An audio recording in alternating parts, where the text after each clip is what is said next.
বান্দা আমি তোকে দুটো হাত দিলাম, এই হাত দিয়ে তোর কি কাজ তোকে চিন্তা করতে হবে।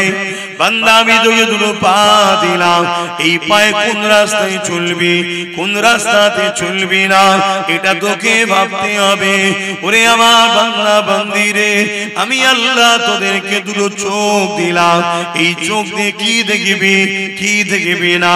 বান্দা আমি জবানে কথা দিলাম, আমার দিয়া জবানে কোন কথা বলা যাবে কোন কথা বলা যাবে না।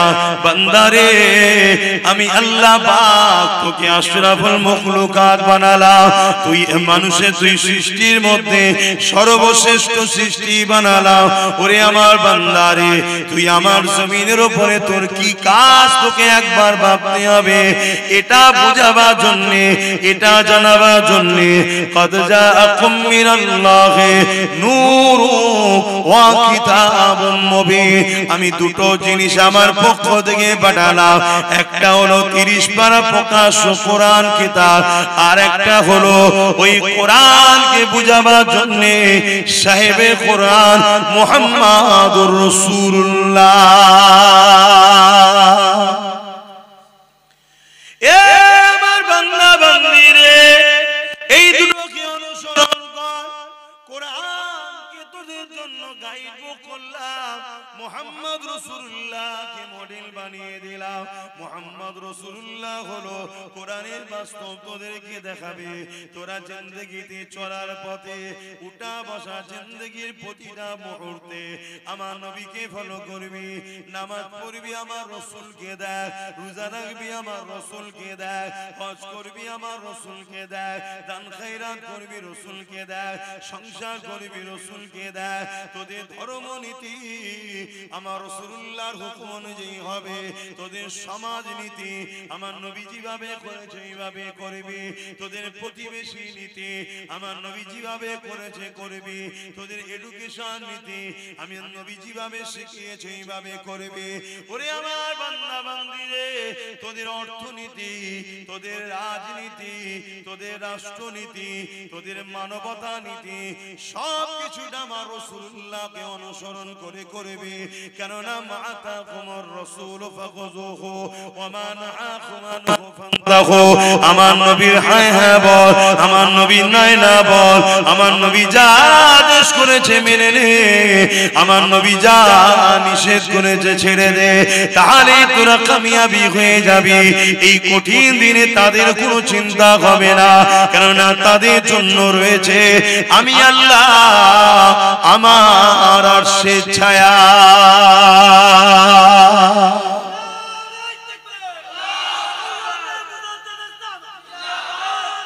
আল্লাহ।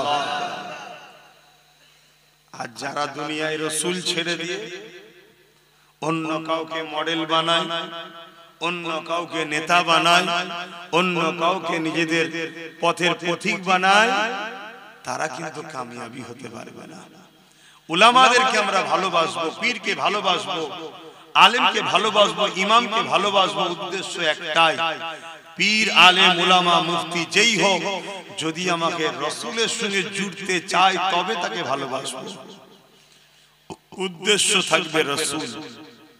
আর যদি রাসূলের সঙ্গে না জোড়ে, সে উলামা দাবিদার হতে পারে, মুফতি দাবিদার হতে পারে, পীর দাবিদার হতে পারে, তাকে মানা যাবে না।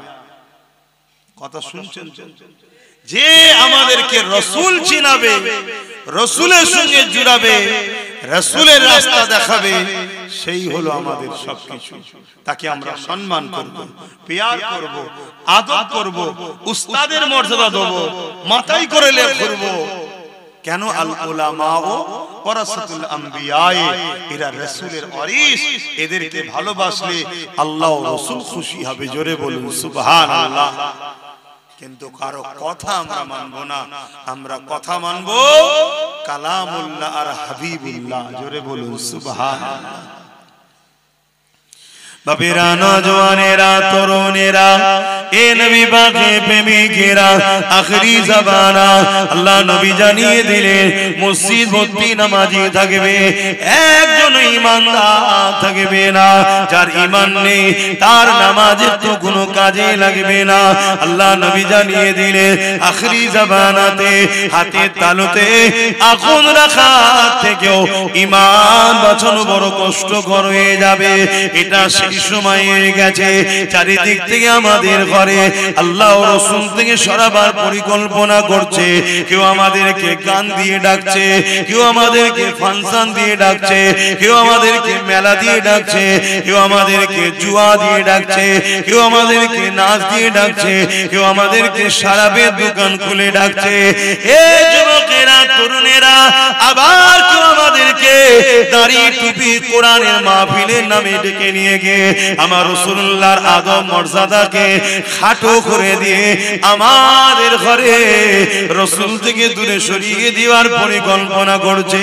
এরকম একটা কঠিন সময়, এই জন্য আল্লাহ রাসূল বললেন হাতে তালুতে আগুন রাখা থেকেও ঈমান বাঁচানো বড় কষ্টকর হবে। সেটা এই সময় এসে গেছে। তাই বলে দিয়ে যায় আল্লাহ রাসূলকে মহব্বত করে, আল্লাহ নবীকে প্যার করে, যে নবী আমার সারাটা জীবন তোমার আমার জন্য কেঁদেছে, আজও কাঁদছে। কিয়ামতের এই কঠিন দিনেতে যখন নামন করে জাহান্নাম লম্বা লম্বা শিকাবার করে গুনাহগারদের ধরতে যাবে, ওই সময় জিবরাইল আলাইহিস সালাম ঘোষণা দেবে আল্লাহর জাহান্নাম উম্মতে মুহাম্মাদির দিকে তেরে তেরে যাচ্ছে। ওই সময়তে আমার আল্লাহ রাসূলের কানে এই আওয়াজটা যখন চলে যাবে, নবী আমার আল্লাহর আরশ আজিমের উপরে মাকামে সম্মানে সিংহাসনে বসে শাফাআতের তাজ পরে বসে থাকবে। এই কথা যখনই রাসূলুল্লাহর কানে যাবে, নবী আমার ওখান থেকে নেবে মাকামে মাহমুদ বলে একটা জায়গা আছে, ওই জায়গাতে সিজদায় পড়ে যাবে, চোখের পানি ফেলে কাঁদতে থাকবে। এত তারিফ প্রশংসা আল্লাহর করবে, ইতিপূর্বে আল্লাহ তারিফ প্রশংসা এত কেউ করতে পারেনি। আমার নবী পাকের তারিফ প্রশংসা শুনে আল্লাহ পাকের জালাল, আল্লাহ পাকের রহমতে দুনিয়ায় জোশ মেরে উঠবে। আমার আল্লাহ বলবে আমার হাবিব সারা জীবন উম্মত উম্মতি করে কেঁদেছে, আজকে দিনে আপনি আর কাঁদবেন না। আমি আল্লাহ ওয়াদা করেছিলাম ওয়ালা সাওফা ইউতিকা রাব্বুকা ফাতারদা, যত চিরে আপনাকে এত দিয়া দেব যতক্ষণ পর্যন্ত আপনি খুশি না হবেন, আপনার দোয়া আজকে আমি আল্লাহ কবুল করব। আরো জোরে বলুন সুবহান।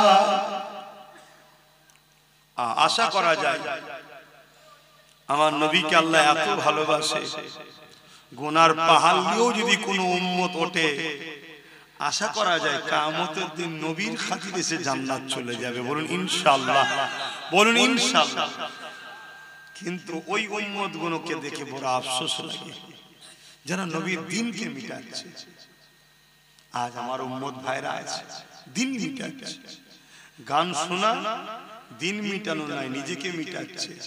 কিন্তু গানের আড্ডা তৈরি করা, মুসলমানের ছেলে মেলা দেয়, মুসলমানের ছেলে জুয়ার আড্ডা দেয়, মুসলমানের ছেলে ফাংশনের নেতৃত্ব দেয়, তার মানে কি পাপের আখড়া তৈরি করলো। এটা ইসলামকে মিটানো সমান পাপ। শুনছো আমার ভাইরা? এই কথাগুলো বলা দরকার আছে না? হতে পারে আমার সেই সকল ভাইদের কানে যেতে যেতে আল্লাহ চাইলে একদিন তাকে হিদায়াত হয়ে যেতে পারে। আর যদি পরিবর্তন হয়ে যে মেলা ফাংশন গান বন্ধ করে দেয়, তাহলে সে ভাইটা তো বেশি যাবে। গুনাহ করে ফেলেছে, আশা করা যাচ্ছে আল্লাহ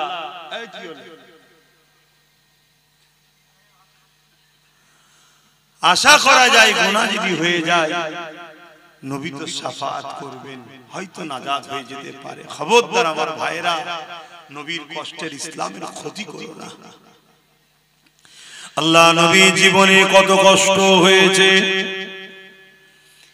এ নওজওয়ানেরা, আল্লাহ নবী জীবনে এমনও দিন গেছে নবী আমার সিজদায় পড়ে রয়েছে, মক্কার জালিম বেঈমানেরা আমার নবী পাকের পিঠের উপরে পচা ভুঁড়ি দুম্বার ভুঁড়ি চাপিয়ে দিয়েছে। আল্লাহ নবী সিজদা থেকে মাথা তুলতে পারছে না, একদিকে দুর্গন্ধ আর একদিকে ভারী এই পচা দুম্বার ভুঁড়ি নিয়ে নবী আমার সিজদায় পড়ে গিয়ে সুবহান রাব্বিল আলা তাসবিহ পড়ে যাচ্ছে। নবী পাকের কলিজা টুকরি খাতুনে জান্নাত দেখতে পেয়ে তখন তিনি ছোট ছিলেন, আব্বা জানের পিঠ থেকে এই পচা দুম্বার ভুঁড়ি খানা নাবাতে লেগেছে। ছোট ছোট নুরানি হাত দিয়ে আর পচা দুম্বার ভুঁড়ি নাবাতে পারছে না, একদিকে দুর্গন্ধ আর একদিকে ভারী। খাতুনে জান্নাত তখন ছোট ছিলেন আর চোখের পানি আমার আব্বাকে কে এত কষ্ট দেয়। এদিকে জালিম নিষ্ঠুর পাশান অত্যাচারীরা বসে বসে মজা নিতে লেগেছে। এমনও দিন গেছে আল্লাহ নবীকে এত ভুঁড়ি দিয়েছে, নবী পাকের পিঠে এত পচা দুম্বার ভুঁড়ি চাপিয়েছে, আমার নবী পাক পুরো ঢাকা পড়ে গেছে, নিঃশ্বাস নিতে পারছে না। খাতুনে জান্নাত আব্বাকে খোঁজ করতে করতে যখন এই পচা দুর্গন্ধময় ভুঁড়ি দেখতে পায়, খাতুনে জান্নাত আন্দাজ করে এই জায়গাতে হয়তো আব্বা রয়েছে। এই পচা দুম্বার ভুঁড়িকে সরিয়ে সরিয়ে সরিয়ে ওর ভেতর থেকে দয়া নবী মাথা তোলে। এই যুবকেরা, তরুণীরা, বাপেরা, এত কষ্ট আমার নবী কেন পেয়েছে? আমার নবী ইনসাফের কথা বলেছে তাই এত কষ্ট আমার নবীর উপরে হয়েছে কেন? আমার নবী গরিবদের পক্ষে ছিল তাই এত কষ্ট আমার নবীর উপরে হয়েছে কেন? আমার নবী নারীদের অধিকারের পক্ষে ছিল তাই এত কষ্ট আমার নবীর উপরে দিয়েছে কেন? আমার নবী ইনসাফ, ইনসানিয়াত, মানবতা, তাওহীদ, এক আল্লাহর পক্ষে মানুষকে ডেকেছে তাই। এই যুবকেরা, তুমি আমি নবীর উম্মত দাবি করি, তুমি আমি যদি আজ ন্যায়ের পক্ষে না থাকি, মানবতার পক্ষে না থাকি, ইনসাফের পক্ষে না থাকি, নারীর অধিকারের পক্ষে না থাকি, গরিবের পক্ষে না থাকি, এতিম বিধবাদের পক্ষে না থাকি, তাহলে কেমন উম্মত তুমি আমি হলাম? যে আমার রাসূলুল্লাহ মিশন ছিল তো এটাই, অন্যায়কে মিটিয়ে আল্লাহর জমিনে নাই শান্তি প্রতিষ্ঠিত করা। এজন্যই তো নবী মার খেয়েছে, এজন্যই তো রাসূলুল্লাহর উপরে জুলুম, কত কষ্ট দিয়েছে আমার নবীকে। এমনও দিন গেছে আমার নবী কে জানে মেরে দেবে, শহীদ করে দেবে। আমার নবী পাহাড়ে চলে গেছে, সেখানে গিয়ে নবী মাসকে মাস কাটিয়েছে। এমনও দিন গেছে আল্লাহ রাসূল হুজরার মধ্যে আছে, নবী পাকের পুরো ঘরটা 36 জন 40 জন উলঙ্গ তরোয়াল নিয়ে জালিম অত্যাচারী নিষ্ঠুররা ঘিরে ফেলেছে আমার নবীকে শহীদ করে দেবে বলে। কিন্তু আমার আল্লাহ আমার নবী পাককে ওখান থেকে হিফাজত করেছেন। জোরে বলুন সুবহানাল্লাহ। আল্লাহ নবী জীবনে অনেক কষ্ট গেছে।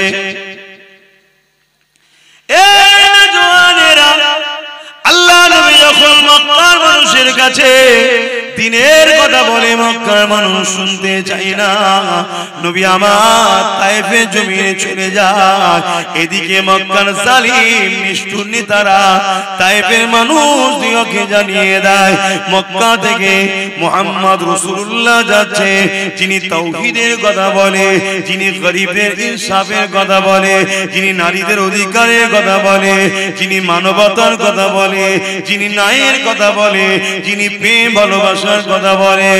এই তায়েফের সরদারেরা মুহাম্মদ রাসূল যা বলে ঠিকই সত্য কথা বলে, কিন্তু মুহাম্মদ রাসূলের কথা মতো চললে আমরা যে মানুষের উপরে সন্ত্রাসী করে টিকে রয়েছি, মানুষের উপরে আতঙ্ক করে টিকে রয়েছে, মানুষকে ভয় খাইয়ে টিকে রয়েছে, মুহাম্মদ রাসূলের কথা যদি মেনে নেওয়া যায় তাহলে আমাদের অন্যায় অত্যাচারের সাম্রাজ্য মিটে যাবে। এই মুহাম্মদ রসুলকে তাইফে জমিনে ঢুকতে দিও না, তাকে বাধা দাও, বাধা দাও। আজকে দিনে তো সেই রাসূলুল্লাহর পক্ষে যারা কথা বলে তাদেরকেও বিভিন্ন মাহফিলে বাধা দেওয়া হয়, তাদেরকেও বিভিন্ন জায়গায় রোকা হয়। কেন রোকা হয়? এরা গেলে মুহাম্মদ রাসূলের কথা বলবে, এরা ইনসাফের কথা বলবে, এরা ইনসানিয়াতের কথা বলবে, এরা মানবতার কথা বলবে। কেন? আল্লাহ কোরআনের মধ্যে জানিয়ে দিয়েছে, এ দুনিয়ার মানুষেরা কুনতুম খায়রা উম্মাতিন উখরিজাত লিন-নাস তা'মুরুনা বিল মারুফ ওয়া তানহাউনা আনিল মুনকার। আল্লাহ আমাদেরকে দুটো কাজ দিয়েছে, অন্যায়কে মিটিয়ে দাও, ন্যায়কে প্রতিষ্ঠিত করো। এই অন্যায় মিটাতে গিয়ে যদি তুমি শহীদ হয়ে যাও, অন্যায়কে মিটাতে গিয়ে জালিমদের হাতে যদি মারা পড়ে যাও, এ যুবকেরা আল্লাহ রাসূল জানালেন তাদের জন্য মরণের আগে, জান বেরোবার আগে আল্লাহর জান্নাতকে দেখিয়ে দেওয়া হয়। আর যদি এই লড়াইয়ে লড়তে গিয়ে, ন্যায়কে প্রতিষ্ঠিত করতে গিয়ে, অন্যায়কে মিটাতে গিয়ে আর যদি এই লড়াইয়ে কেউ গাজী হয়ে যায়, বিজয় হয়ে যায়, আমার আল্লাহ তাকে দুনিয়াতে গাজীর সম্মান দেয় এবং পরকালে পুরস্কার জান্নাতে রেখেছে। আমাদের তো দুটো কাজ আল্লাহ দিয়েছেন নাকি? কথা বলে, অন্যায় মিটাও, ন্যায়কে প্রতিষ্ঠিত করে, এটা তো কাজ আমাদের। আমরা সেটা করছি? আমরা তো অন্যায়ের সঙ্গে গা মিলিয়ে চলছি, আমরা তো জুলুম বন্ধ করা ছেড়ে দিয়ে জুলুম করছি। আমাদের অনেকের ধারণা হয়ে গেছে ইসলাম নামাজ, রোজা, দাড়ি, টুপি, হজ, যাকাত, নামাজ পড়লেই হয়ে গেছে, রোজা রেখে নিয়েছি হয়ে গেছে, একবার হজ করলেও মিটে যাবে। এটা ইসলাম শুধু নয়, হ্যাঁ এটাও ইসলাম, কিন্তু শুধু এটা নয়। সমাজে এতিমের উপরে জুলুম হবে, আপনি এতিমের পাশে দাঁড়াবেন না, আর আপনি বলছেন আমি নামাজ পড়েছি। সমাজে বিধবার উপরে অত্যাচার হবে, আপনি তার পাশে দাঁড়াবেন না, আপনি বলছেন আমি রোজা রেখেছি। মানুষ মসজিদগুলোকে যেভাবে কারুকার্য ভাবে করছে, হ্যাঁ আল্লাহর ঘরকে ভালোবাসেন, করুন, কিন্তু অপরদিকে এই সমাজের গরিবদের ঘরে মানুষ দেখে আল্লাহর ঘর কাঁচা হলেও নামাজ হয়ে যাবে, কিন্তু গরিব যদি খেতে না পায়, ওই সমাজের প্রত্যেককে কিয়ামত দিন আল্লাহর কাছে জবাব দিতে হবে। কথা শুনছেন তো নাকি? হ্যাঁ, আপনি প্রতিবেশী, আপনার প্রতিবেশীর খোঁজ নিতে হবে না? এটা কি ইসলাম নয়? কিয়ামতের দিন অনেক লোককে আল্লাহ ধরবে, তুমি কোথায় যেতে চাও? সে বলবে আল্লাহ আমি নামাজ, রোজা, হজ, যাকাত করেছি, আমি জান্নাতে যেতে চাই। আমার আল্লাহ তখন বলবে, আবু দাউদ শরীফের হাদিস, দুনিয়ায় যখন আমি ভুখা ছিলাম, ক্ষুধার্ত ছিলাম, তুমি কি তখন আমায় খেতে দিয়েছিলে? বান্দা তো অবাক হয়ে যাবে কিয়ামতের দিন, আল্লাহ আপনি তো আল্লাহুস সামাদ, কারো মুখাফেক কি নাই, ক্ষুধার্তর তো মুখাফেক কি আপনি নন, তাহলে আপনাকে কেন খেতে দিতে হবে? আমার আল্লাহ বলবেন, তোমার গ্রামে অমুক ঘর, অমুক গরিব, অমুক এতিম, সে তো ক্ষুধার্ত ছিল, সেটা কি আমার নয়? ওকে যদি দিতে আমাকে দেয়া হতো, ওকে দিওনি, আমাকে দিওনি, আমি তোমায় আজ জান্নাত দেব না। আজকে বলুন, গরিবদের পাশে কেউ আছে? বলেন, আমার কথা বলেন, গরিবদের কেউ দেখে? এটা কি ইসলাম নয়? আল্লাহ নবী বসে আছেন, এক ইহুদি আসলো, আল্লাহ নবীকে জিজ্ঞাসা করলো, ইয়া রাসূলুল্লাহ, হাবিবাল্লাহ, ইসলামের সবথেকে ভালো কাজ কোনটা? আল্লাহ নবী নামাজের কথা বলেনি, রোজার কথা বলেনি, হজের কথা বলেনি, দাড়ি টুপির কথা বলেনি, জুব্বা পাগড়ির কথা বলেনি, মসজিদ মাদ্রাসা বানানোর কথা বলেনি। আল্লাহ নবী বলেছিলেন, ইসলামে সব থেকে ভালো কাজ হলো ক্ষুধার্ত মানুষকে খানা খাওয়ানো।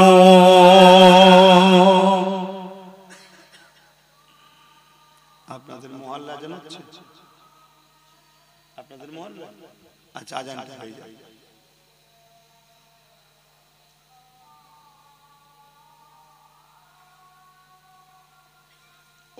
খুব ঠান্ডা এই এলাকাটায়। হ্যাঁ, আমি ভাবতেই পারছি আমি ঠান্ডায় খুব নিজে জড়ো হয়ে গেছি।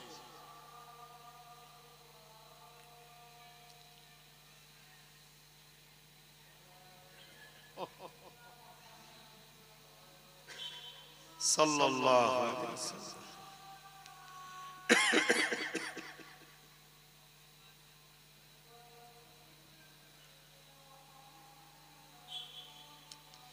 সাল্লাল্লাহু আলাইহি ওয়াসাল্লাম। কুররাত আইনা বিকা রাসূলুল্লাহ।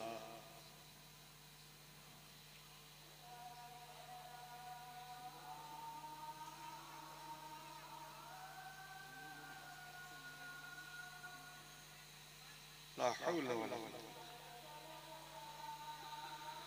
لا حول ولا قوة.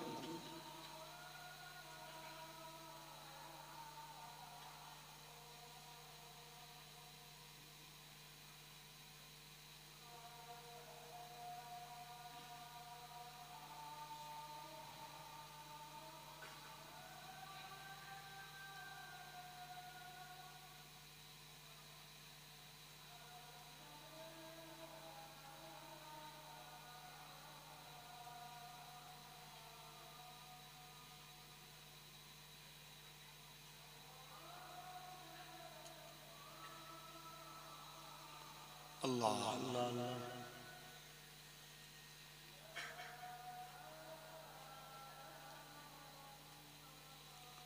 اللهم رب هذه الآت محمد السيلة الفضيلة ومحمد إنك لا تفتح لا إله إلا أنت. درود الشريف. اللهم صل على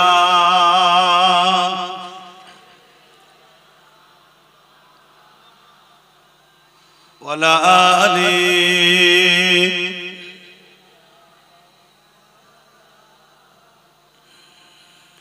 मेरी उल्फत मदीने से यूं ही नहीं, मेरे आका का रोज़ा मदीने में है। मैं मदीने की जानिब न कैसे खींचूं, मैं मदीने की जानिब न कैसे खींचूं, मेरा दीनो दुनिया मदीने में है। मेरी उल्फत मदीने से यूं ही नहीं, मेरे आका का रोज़ा मदीने में है। अर्ज़ अजीब इस पर के जिसका बड़ी शान है, रोज़ाए मुस्तफ़ा जिसकी पहचान है। रोज़ाए मुस्तफ़ा जिसकी पहचान है, जिसका हम पल्ला कोई मुअल्ला नहीं, जिसका हम पल्ला कोई मुअल्ला नहीं, एक ऐसे मुहल्ला मदीने में है। मेरी उल्फत मदीने से यूं ही नहीं, मेरे आका का रोज़ा मदीने में है। अल्लाहुम्मा सल्ली अला।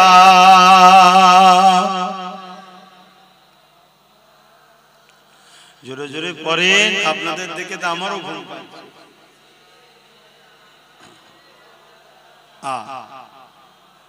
হ্যাঁ ভাই, আমরা তো বলতে এসেছি ঠিকই, আপনাদের ঘরেও বলিয়ে নিতে হয়।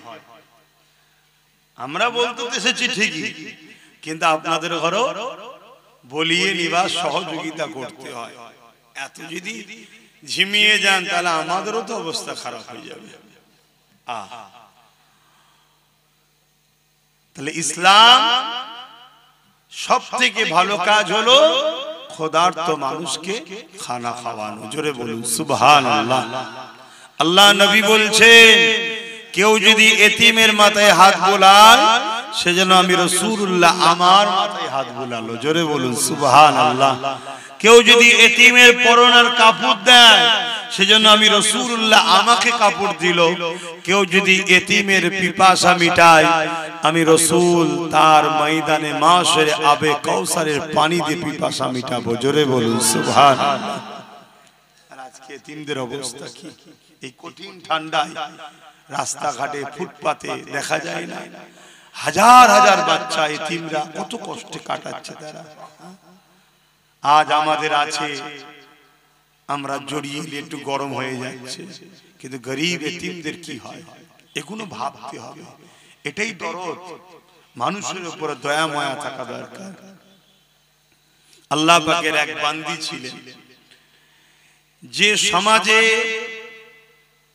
নোংরা কাজ করে বেড়াতো মেয়েটা, কিন্তু একদিন পাপ কাজ করে ফিরছে আর দেখছে একটা কুকুর একটা কুয়া, দেখবেন কুয়ার উপরটা ঘিরা থাকে যাতে কেউ না পড়ে যায়, ওর উপরে উঠছে আর নামছে।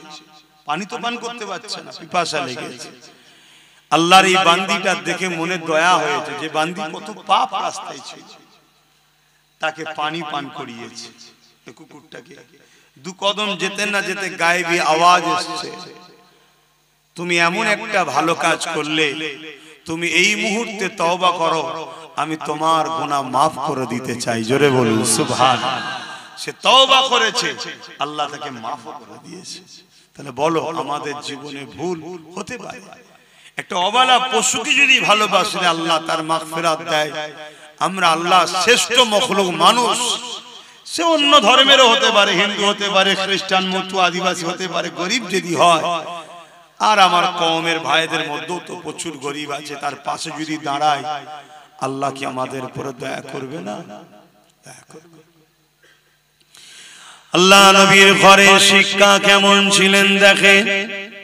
হযরতে খাতুনে জান্নাত তিনি এমন করে হযরত ইমামে হাসান হুসাইন দুই ভাই অসুস্থ হয়েছে, তাই তিনাদের সুস্থতার জন্য খাতুনে জান্নাত নিয়ত করলেন, মান্নত করলেন, ও রব্বি আল্লাহ আমার বাচ্চা দুটো সুস্থ হয়ে গেলে আমি আপনার খুশির জন্য তিনটে রোজা রাখার মান্নত করলাম, নিয়ত করলাম।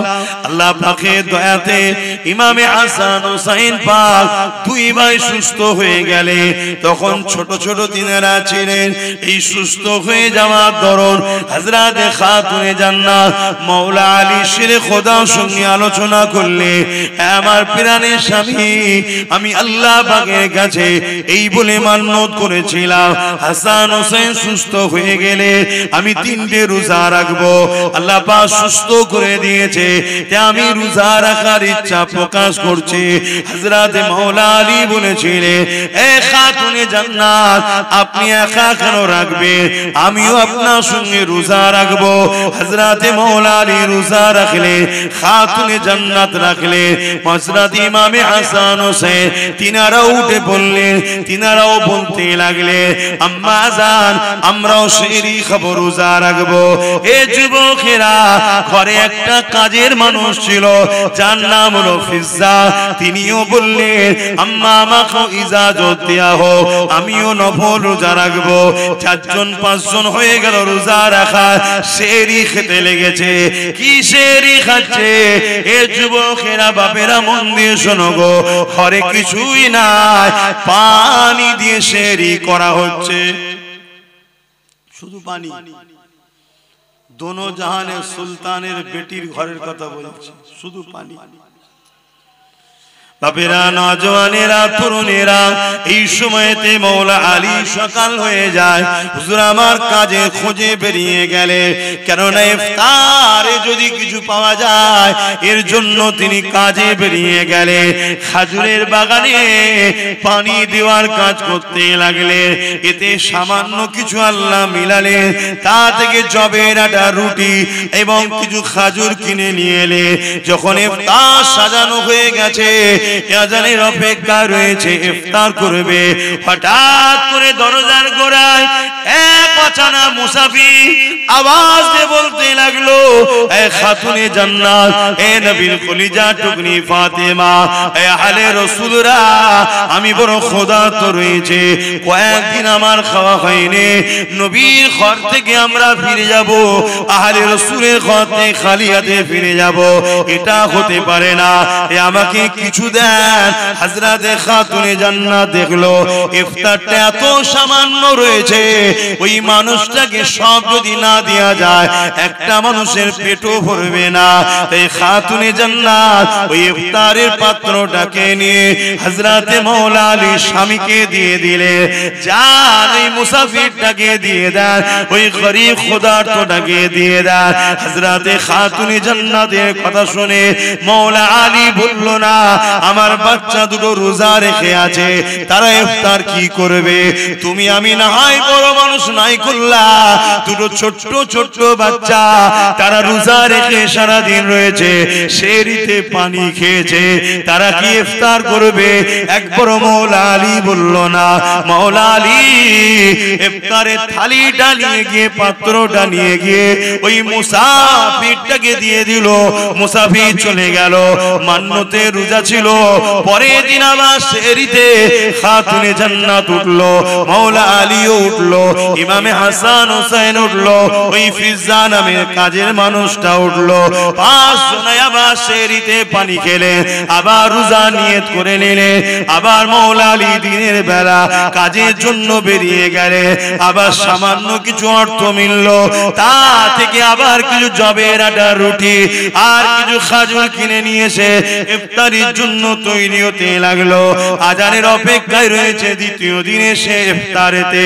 হঠাৎ করে দরজার গোড়ায় আবার প্রথম দিনের ন্যায় একজন মুসাফির এসে সালাম দিয়ে আওয়াজ দিলে, এ আহলে রাসূলরা, আমি বড় ক্ষুধার্ত রয়েছি, আমাকে কিছু খেতে দেন, আমাকে ফিরিয়ে দেবেন না।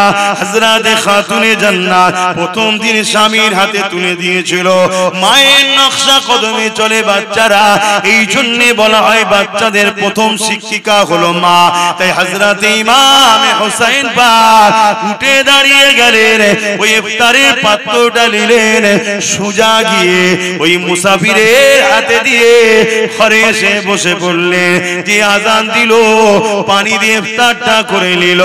এ যুবকেরা, তরুণেরা, দ্বিতীয় দুটো রোজা রাখা হয়ে গেল। তৃতীয় দিনে সেহরিতে আবার খাতুনে জান্নাত উঠলো, মাওলা আলী উঠলো, ইমাম হাসান হোসেন উঠলো, ফিজ্জা নামে মানুষটা উঠলো, ফিজ্জা নামে কাজের মহিলাটা উঠলো। এমন করে সেহরিতে আবার পানি খেলেন, তিন রোজার নিয়ত করে নিলেন। 3 দিনের দিনে মাওলা আলী তিনি আবার কাজে বেরোলেন। একভাবে পানি ছাড়া অন্য কিছু যার পেটে পড়েনি জিনার, তিনি বড় দুর্বল হয়ে গেলে।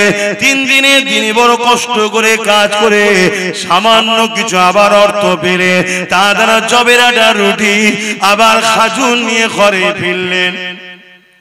3 দিনের দিনে শরীর চলছে না। আমার নওজওয়ানেরা, নিজের দিকে তাকাও আর নবীর বংশের দিকে তাকাও। খানদানে রাসূল, আওলাদে রাসূল, নবীর কলিজা টুকরি খাতুনে জান্নাতের দিকে দেখো, ইমাম হাসান হোসেনের দিকে দেখো, মাওলা আলীর দিকে দেখো। পুরো কায়নাত জান্নাতের জন্য তৈরি হয়েছে, সেই ইমাম হাসান হোসেনের দিকে দেখো।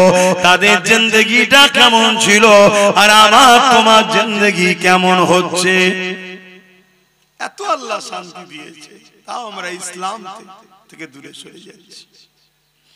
আল্লাহ ছাড় দিয়েছে, ছেড়ে দেয়নি আমাদেরকে, ধরবে। এ নওজওয়ানেরা, 3 দিনের দিনও আগে 2 দিনের মতো যখন ইফতার রেডি হয়ে গেছে, এক মুসাফির জিনা এসে আওয়াজ দিতে লাগলেন, এ আহলে রাসূলরা, বড় ক্ষুধার্ত রয়েছি, কিছু দেন, ফিরিয়ে দেবেন না। প্রথম দিনে খাতুনে জান্নাত মাওলা আলীর হাতে দিয়ে পাঠিয়েছিল। দ্বিতীয় দিনে ইমাম হোসেন হাসান পাক নিজে আগিয়ে চলে গেছে। তৃতীয় দিনে ইমাম হোসেন পাক ছোট ভাই তিনি উঠে দাঁড়িয়ে গেলেন, ইফতারের পাত্রটা নিলেন, আগিয়ে গিয়ে মুসাফিরকে দিয়ে পানি পান করে ইফতারটা করে নিলেন। এ যুবকেরা, তরুণেরা, বাপেরা, আল্লাহ রাসূল ঘরে চলে এলেন ইশারাতে, এসে বলতে লেগেছে, মারে কি এমন কাজ তোমরা করেছো যার জন্য আল্লাহ বড় খুশি হয়ে গেছে? খাতুনে জান্নাত শুনিয়ে দিলেন, আল্লাহ নবী চোখ দিয়ে পানি বেরোতে লাগলো যে আমার পেটি দুনিয়ায় কি হালে রয়েছে, ইমাম হাসান হোসেন কি হালে রয়েছে, আমার জামাই মৌলা আলী কি হালে রয়েছে। কিন্তু নবী আমার ওখানেও হাত তুলে দোয়া চেয়ে বলেন, আল্লাহ আমার বেটির সংসারে তুমি রুজির বরকত দাও, আমার হাসান হোসেনের সংসারে বরকত দাও। নবী আমার ওটা দোয়া করেন, ওখানেও নবী আমার দোয়া করেছে, আল্লাহ পাক আমার উম্মত উম্মতিদের হিফাজত করে। আরো জোরে বলুন সুবহান। আজকে সেই উম্মত আমরা কি করছি বলুন? বললেই তো আব্বাস সিদ্দিকীকে সমালোচনা করছে, গালি দিচ্ছে, ফোনে হুমকি দিচ্ছে, কাঁচা কাঁচা গাল দিচ্ছে বাপ মা তুলে। কেন? আজ ইসলাম মিটে যাচ্ছে, কথা বলছি তাই। ইসলাম মিটে যাচ্ছে, কথা বলছি তাই। ভাবুন, আল্লাহ কিন্তু ছাড়বে না। কত কষ্ট করে তারা এই দিনের জন্য সব কিছু কুরবান করেছে। আর আজকে আমরা আরাম আয়েশের জিন্দেগি কাটিয়ে ইসলামকে ক্ষতি নিজেরাই করছি। আল্লাহ ছেড়ে দেবে না, এখনো সময় আছে, তওবা করেন, পরিবর্তন হন, ভাবেন।